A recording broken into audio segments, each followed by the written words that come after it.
welcome to Shelf Life.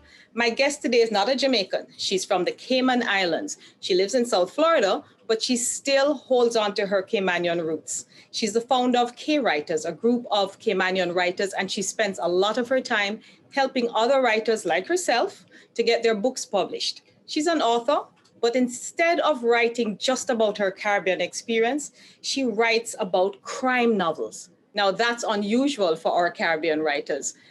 Join me as I chat with Elke Feuer.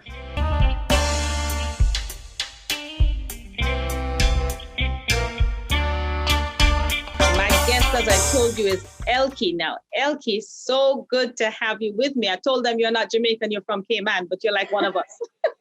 Yes, absolutely. I'm so pleased to be here. Thank you so much. I know we've been wanting to do this for a while, so I'm so glad that we've been able to make it happen.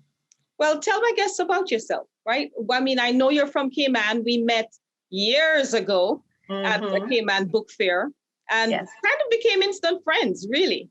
But I don't know much about you in terms of, except I know you came from Cayman. Where in Cayman are you from? Tell me a little bit about growing up in Cayman. Sure. I grew up in Savannah, which I absolutely loved because it's sort of more in the country, as they say, which was fantastic. And I went to school in town. I just loved growing up on a small island. My stepfather's English, so I had sort of like a mix of both worlds, so to speak. And then I was basically born and raised there, had never lived anywhere else until 5 years ago. And then I moved to the United States, Florida, and it was not what I expected at all. So it was a huge adjustment. It never is. It never is. It was a huge adjustment for myself and my kids, and my husband at the time moved there to be with him. So we have 2 kids together, a boy and a girl, 16 and 8. And when I actually moved here, I started writing full time, which was something that I wanted to do. As you know, in Cayman, I was sort of doing it as a side business, and I wanted to shift and do it full time. And I had that opportunity to do that since I moved to the States, and I am absolutely loving it. I did freelancing for a little while, and then I shifted to just writing books. And then I kind of stumbled into coaching just through. Yes, literally. I mean, I like to joke that I stumbled into every part of my writing life outside of writing books, like freelance writing. It was just stumbled into it, just trying to promote other writers. And the person sort of said, here's a contract, you can work with us. And I was like, well, okay. Nice. So that was sort of how why does that never happen to me? So it was funny. And then the same with coaching. I was just trying to help connect other writers and all that. And then people just I kind of got to know, because, Cayman is such a small island, and people just kind of got to know me as the person to go to for help with writing or getting your book out there. And it just kind of morphed into that. Wow. So I love Cayman. I so love Cayman. I love being there. I used to spend a lot of time there before COVID. Yeah, BC. I used to spend a lot of time there, and I've met a lot of really fun people and good writers as well. Yes, through working with you on K-Writers and doing workshops there as well.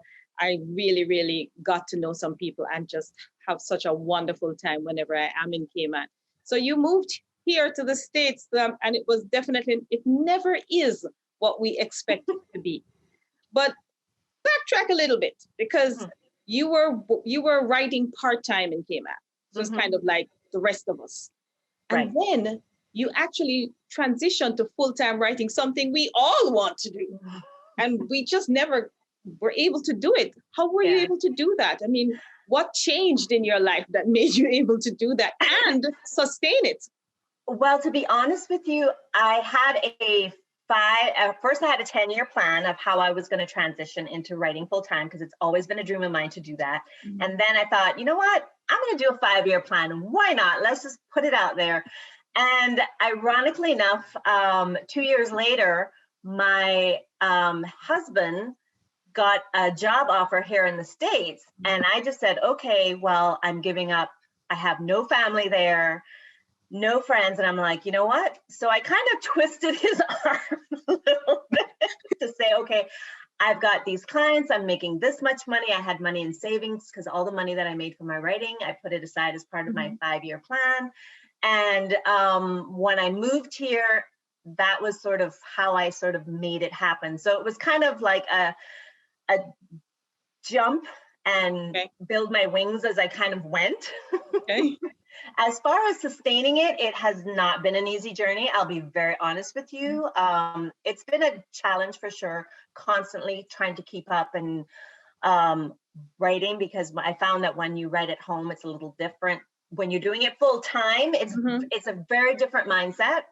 So there was a bit of that, but I think the key things that really helped me was just remembering that I wanted that dream. Right. And that, hey, I'm living that dream and making sure that I'm doing everything that I can to keep that going, because I don't want to go back. I have a part-time job that I got while volunteering, and I love what I do because it fits in with my life purpose of helping at-risk kids, things like that. So I love that, but I do not want to go back into the working world. I love what I do. I get to help other writers. I get to write my books. I get to talk about writing, which I absolutely love.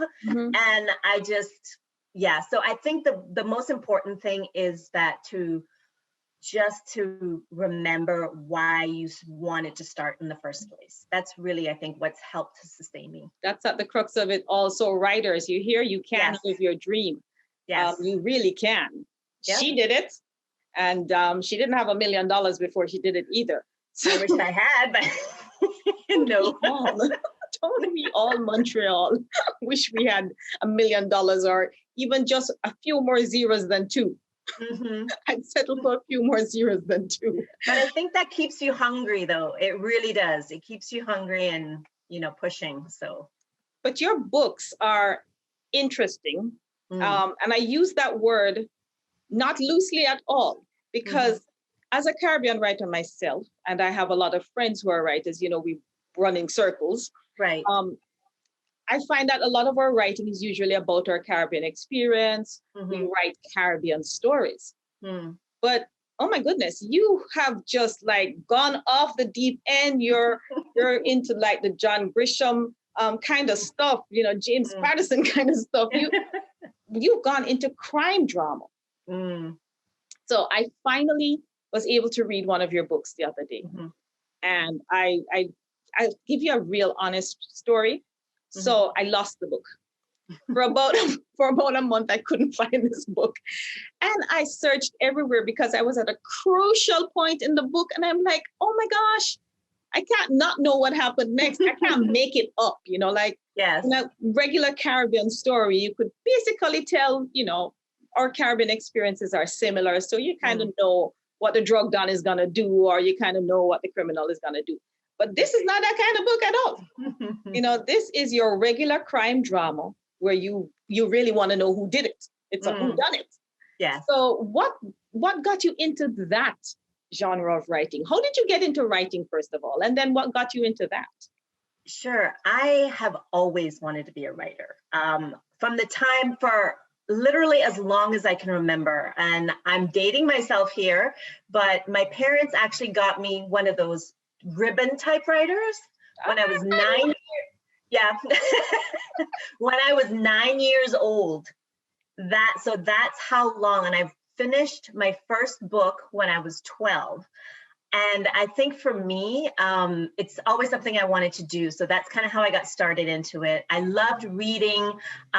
Nancy Drew were my absolute favorites. I like Nancy Drew. Yes, I love that. And then as I got older, I kind of shifted into historical romances because I love history and just learning about different cultures and, sort of how they came to be where they're at. And I also love, so it's kind of a mixture of different things, psychology and what makes people do what they do and make the decisions that they make. Because sometimes, the most ordinary people do these extraordinary things and you think they must have just woken up one day and just gone crazy, but it's not. It's a slow journey and process. And I just found that whole part of it really fascinating. So that's kind of what drew me into the genre. But I never intended to write romantic suspense at all. It's kind of one of those where I kind of stumbled into it, like everything else with my writing. But because I'd already loved watching and reading things about it, I guess it was just sort of a natural progression. But so that's kind of how I got started. And I just love the whodunit, trying to figure out like what happened, why do these people make the choices that they make to do something so horrific, and what would their life be like to make that happen? And I think with my first book, I watched a documentary about the children of serial killers, and I thought, wow, what would it be like to grow up and suddenly discover that your parent that you love and who was, cherished and took care of you was doing this thing? And I thought, well, how would that affect you as a person? And that kind of where the first book came from. And then I really wanted to write something in Cayman because, as you said, there weren't other stories like these at all. Not at all, not at all. Not at all, not at all. So it was just a mirror of just bringing it all together. Because like you said, I love Cayman. I love the culture, the small island, that Cayman feel of just, as they call it, Cayman kind. But like any society, it has underneath its secrets, its, all these things that happened and simmer underneath. So I really wanted to kind of bring all of that together. And that's how the series, the Deadly series, kind of came to fruition. And just talking about the issues in the society that things that I loved, but then also things that were important that needed to be told. Right, and as you can tell from this story, Deadly Family, that was something that in our society, that there were things happening at the time, and it was something I felt passionate about, and I needed to tell that story. Yeah, and those things are very similar to what happens in other Caribbean islands. They're very similar to what happens in Jamaica. They're similar to pretty much what happens across the world, really. Oh, and I'm absolutely. not telling you what's in the story. You're going to have to read it yourself. Right. The last set was a series called the Deadly series. Take me through each book. Just take me through each book. Absolutely. The first one was about the daughter of a serial killer and her journey to sort of discovering herself and coming to terms with the fact of all of these things that her mother did and the life choices she made. She decided to become an inspector to solve crimes and help people. So, That's Angel's mother. Yes. Okay, I recognize Angel. Yes. And just how it affected her in a negative and positive way, and how she kind of was able to grow through that experiences and returning to the island. And then, of course, having to face the fact that somebody else was repeating what her mother had done and having to deal with all of those things that came up. So that's where that story kind of started with the idea of, or the show that I saw. Right. And also... And that one is called, the first book was? Sure, Deadly Bloodlines. Deadly Bloodlines, okay. Yes, and it has a bit of a paranormal twist to it as well, too, which is kind of stuff that's rooted in our culture, Yeah, but we don't write about. What's that? Yeah. But we don't write about. No, it's funny, we don't. And, just other little things like hearing, voices and things like that, we all know people in our family that have those gifts that we don't really talk about. So there's a little bit of things like that in there as well too, that I wanted to incorporate. And then the second one was just a passion project. Like this character just jumped out at me. I was always wanted to, it started with seeing a car, I'll be honest with you. And I just thought that is such a fascinating car. It was just a really unique car. It had only one wheel in the back. Okay. And then I just started thinking about, that'd be interesting to drive that car, because I love driving stick shifts and really fast cars. And I've always wanted to like drag race and things like that. And that's where this character came out. And she's completely different from Angel, the first character. She's, gutsy. She goes after what she wants. And that was a little bit about, she's very much a tomboy, and she just goes after what she wants. She has to deal with, the the stigma of you're a girl and you can't do that, Right, which is and you can't do this. that we as women have to deal depending on the type of profession we go into. So just sort of unwrapping that was around that story. And it also talked about stalking, which is something that is prevalent that in society in general, as well as the Caribbean, it's not really necessarily taken too seriously. So that was something that I wanted to talk about as well too. So there's a lot of different elements in there. And it's something that a lot of us women have had to deal with. You know, this whole issue of stalking and being stalked by ex-boyfriends and the boyfriends of friends who are, you know, it's just girlfriends of boyfriends. And it's something that we deal with and we don't talk a lot about, you know. And to bring that out in a book was really, really cool. And that was the second book. Yes, that was the second book. That one was Deadly Race. Deadly Race. Okay. Yes. All right. And the third one, which is this one, which is Deadly Family, was, oh my gosh, it was so emotional to write. I can't tell you how many times I broke into tears and just anger, frustration, I'm sure. Okay, let me stop you right there, because when I read the first chapter, I was like, what in the name of God is going on in this woman's head? Everybody thought that. What's happening in your head, Elke? What is going on? That was what I thought. I'm like, oh my God, this is a real crime novel. This is straight out of what's that show that used to give me nightmares? When I remember it, I'll tell you. The one where the FBI people are always trying to catch these killers. Criminal Minds. Criminal Minds. I love that show. Yeah. I used to until it started giving me nightmares. Yeah. This book was straight out of Criminal Minds. I could see the characters. I could see the crime. Yeah. It was straight out of Criminal Minds. So how did you get to that? I'll be honest with you, it was just really, I wrote it out of frustration of the whole situation, because there were cases that were going on in Cayman at the time, and the book basically morphed on its own. It was never really intended to be quite this dark, but I think, to be honest, I mean, it is darker than anything I have ever written, because the other books were dark, but not this dark. And I had to call friends and say, you can't read that. You can't handle this book. I wish you had told me that.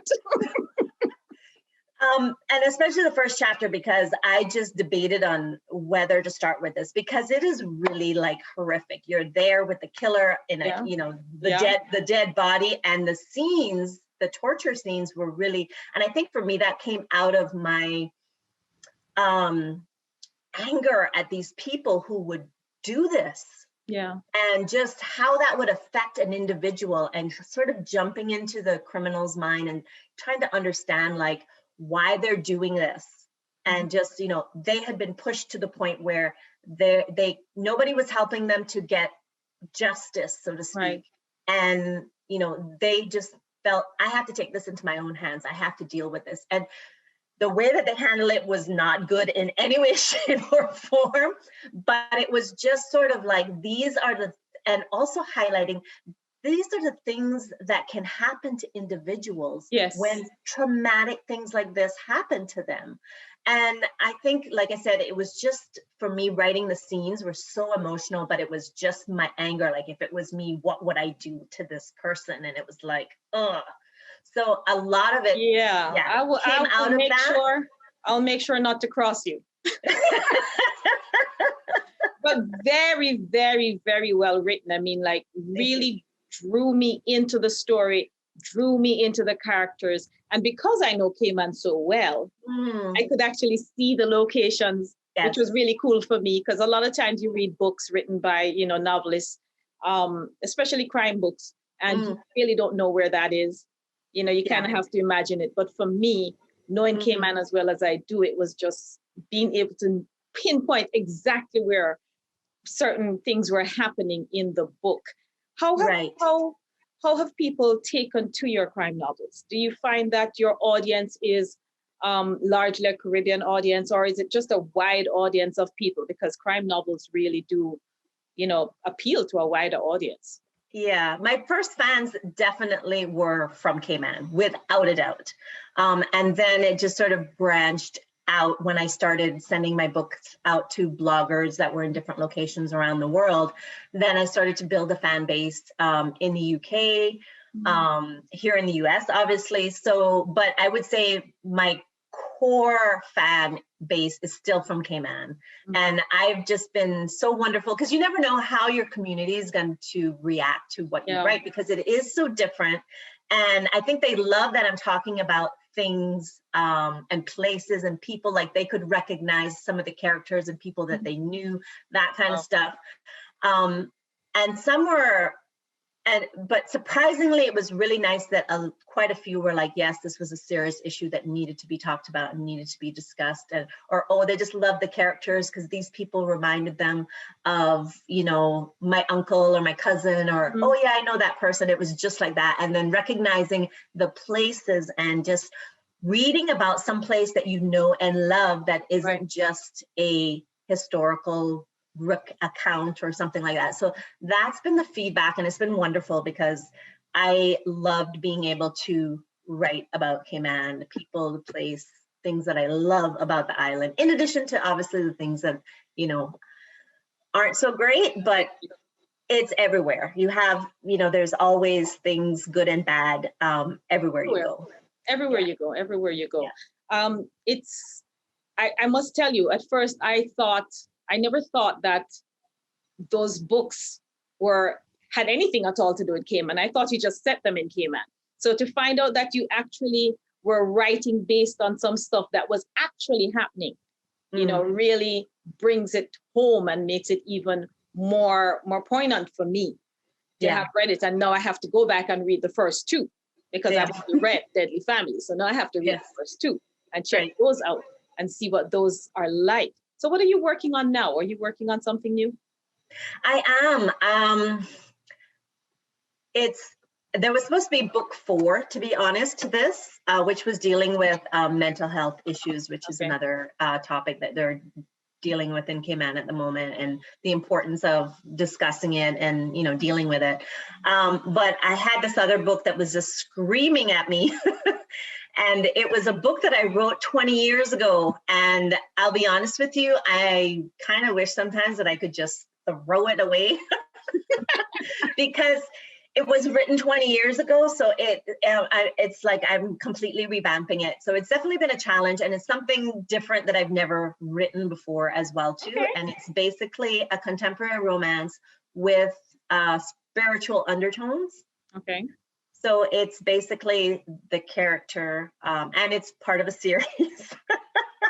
You like your series are just jumping out at me. It's like, it wasn't meant to be, but like I said, everything that happens with my writing tends to fall into, I fall into it.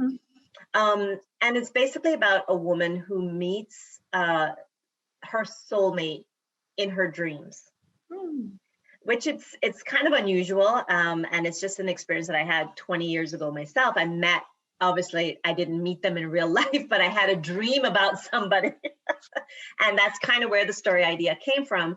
And it just talks about her journey, her spiritual journey, and just growing and meeting the person that she actually dreamed about, and the complications that come with relationships that you think are supposed to be made in heaven, but they aren't always, and how they work through those. Okay, that's nice. That sounds good. Not as dark. No, it's a little bit lighter. And I know you also write romance, so that's in the romance kind of category of what you do. You know what? I promise I always like to have my listeners hear a couple of minutes of something. Sure. So could you just do two minutes of Absolutely. Deadly Family? Yes, I picked a nice short chapter. It's chapter 13.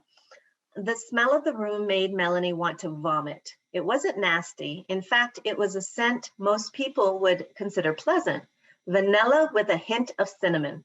But this particular smell triggered memories, bad memories she didn't want to remember or think about.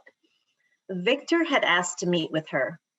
Melanie ignored his calls the way she always did, but Victor's message said he wanted to talk about Brian. She'd do anything to find out what happened to Brian, even if it meant spending time in Victor's company.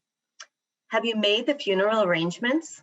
She knew Brian would want the ceremony done at his church, not Victor's, and she'd make damn sure it happened. Melanie clenched her fists until the nails dug into the tender flesh of her palms. This is about Brian. Stay focused. Samantha has, his tone implied being offended, it'll be at Brian's church, the way he wants. She relaxed. So, why the meeting? We need to discuss Brian's business. Melanie stared at him in disbelief. His son wasn't even buried yet, and already he wanted to get his grubby hands on the business? You mean my business, don't you? The twitch of Victor's jaw was an obvious discomfort, gave her a moment of pause. She and Brian were equal partners. Her mother had made sure of it, much to Victor's dismay. It hadn't been his choice. Yes, Victor shifted from one foot to the other, and his back became ramrod straight as he glared at her. He'd used the tactic when she and Brian were kids. For many years, it terrified them. Her, not anymore. Brian's portion should come to me. Her father's viewpoint was always askew, but this statement proved he was going off the deep end. Hell, he was already there. You want me to give you a successful business that you have no legal right to? Victor's face flared red. I have a right. Your mother was my wife, and as her husband, I was entitled to the entire business. It was my right. Victor leaned forward on the couch, the urge to yell and bolt coursing through her. The longer Victor spent in that madhouse of a church, the more warped his perception got, as bad as his mother was. Melanie was thankful she hadn't been sucked in as deeply. Yes, I remember that chapter. I remember that chapter. So before we go, I got to touch on K-Writers. Got to find out what's happening with K-Writers. As I told my viewers at the beginning that you're the founder of K-Writers. I didn't tell them too much about what it was, though. So what exactly is K-Writers? Well, K-Writers started out as my way of wanting to connect other writers in Cayman to each other, and then just to share resources to help each other to build a writing career. And then it morphed, and I fell into coaching. And then when I moved here, it became completely online because I was no longer in Cayman. And then from there is where I started to build my coaching business, which is where I help fiction writers stay focused with accountability and support, taking them from idea to launched book. And basically what that means is I help them to write, edit, and launch their books and do it again and again. So there's resources. I have group coaching programs. I have online courses, workbooks. I try to provide as much as I can to be able to help writers. There's also the Facebook group as well too. So like everything else in my writing life, it's kind of morphed into something else. So I think that's the case in the life of most of us who are creative people. Our lives kind of just morph from one thing into the next, We kind of just fall backwards into stuff and then go, yes. Oh, okay, I'm here. So let me go. Sounds good. Yeah, that's good. So good. All good. We'll do it. Well, Elke, it has been wonderful, as always, chatting with you. I look forward to reading the first two now that I've read the third, but that's okay with me. I'm one of those people who can watch the end of the movie and still go back and watch the movie and enjoy it. I'm okay with that. And I look forward to the next book when it comes out, when you've finished re-editing and fixing up your 20-year-old book. We know how that is too. I think I have a couple of those. Yes. But thank you for joining me on Shelf Life today. It's been wonderful having you. Thank you for having me. I had a wonderful time. It was so great catching up with you. I look forward to seeing you again, hopefully soon. We'll catch each other in Cayman at a book fair. How's Absolutely. That That sounds like a good plan. Ladies and gentlemen, thank you so much for joining me on Shelf Life. I'll catch you again next week, same place, same time for another Shelf Life so we can see what else is on my shelf.